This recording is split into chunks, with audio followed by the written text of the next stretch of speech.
మనకు మనం అనుకుంటే పేదరికం నుండి బయటపడలేకపోవచ్చు అని అనుకుంటాం.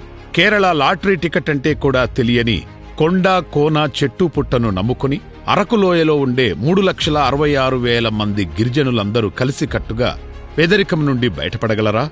కానీ సాధ్యమైంది. ఒక కల మొలకెత్తింది. అది అరకు కాఫీ కథ.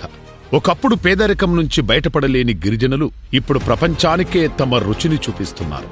దాని వెనక ఇద్దరు మనసున్న మహోన్నతులు ఉన్నారు. అందులో ఒకరు doctor Anji Reddy. Doctor Reddy's laboratories స్థాపకుడు.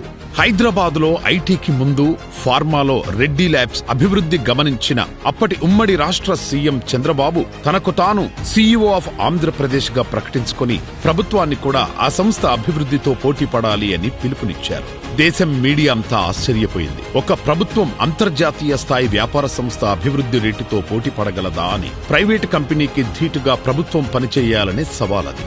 1998లో సీఎం ఆహ్వానం సలహా మేరకు నామ్దీ ఫౌండేషన్ బోర్డు చైర్మన్ గా డాక్టర్ రెడ్డి అంగీకరించడంతో నూతన అధ్యాయం ప్రారంభమైంది. దూరదృష్టి గల సీఈఓ చంద్రబాబు అవసరాన్ని గుర్తించి లాభాపేక్ష రహిత సంస్థగా నామ్దీ ఫౌండేషన్ ను తీర్చిదిద్దారు అంజిరెడ్డి గారు. చంద్రబాబు నాయుడి కళ అంజిరెడ్డి గారి నామ్దీ నాటిన కాఫీ ప్రపంచానికి అరకు మిరాకిల్ గా తీర్చిదిద్దారు. ఆ ప్రణాళిక అరకు కాఫీ ఒక్క లోయకే పరిమితం కాలేదు. చంద్రబాబు నాయుడు గారి ప్రభుత్వం గిరిజన రైతులను ముందుకు నడిపించింది. ప్రతి మహానాడులో అరకు కాఫీ రుచి చూపించారు. సచివాలయంలో అందుబాటులో ఉంచారు. కేంద్ర మంత్రులకు బహుమతిగా ఇచ్చి అరకు కాఫీ పేరు దేశమంతా వినిపించారు. కట్ చేస్తే అందాల ఫ్యాషన్ ప్రపంచం అరకు కాఫీ తాగడం ప్యాషన్ అయింది. గిరిజనుల కష్టం ప్రపంచం గొంతులో కమ్మటి అరకు కాఫీ ఆస్వాదనగా మారింది. గడిచిన 2024లో అరకు కాఫీది భారతదేశ కాఫీ ఎగుమతుల్లో కీలక పాత్ర. అరకు కాఫీ ఇప్పుడు ప్రపంచం మెచ్చే రుచి. ప్యారిస్లో, ఢిల్లీలో ప్రతి గొంతులో అరకు కాఫీ వాసన. ప్రపంచవ్యాప్తంగా దాని రుచి చూసి అరకు కాఫీకి 100లో 91 మార్కులిచ్చారు.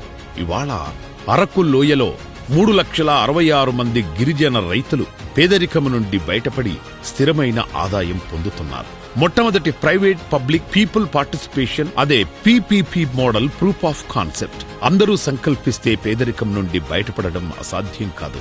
ప్రతి నెల పెన్షన్ ఇచ్చే రోజు చంద్రబాబు ఒక పేద కుటుంబం ఇంటికి వెళుతున్నారు. వారి జీవితాలు మారిపోతున్నాయి. మనలో ఆలోచనలు రేకెత్తిస్తున్నారు. మనం కూడా మార్పు కోసం కృషి చేద్దాం. మనం కూడా మన గ్రామాలను, మన రాష్ట్రాన్ని అభివృద్ధి చేద్దాం. అరకు లోయ మనకు ఒక ఉదాహరణ. అసాధ్యమనుకున్నది సాధ్యమే. స్వర్ణాంధ్ర 2047 సాధ్యమే.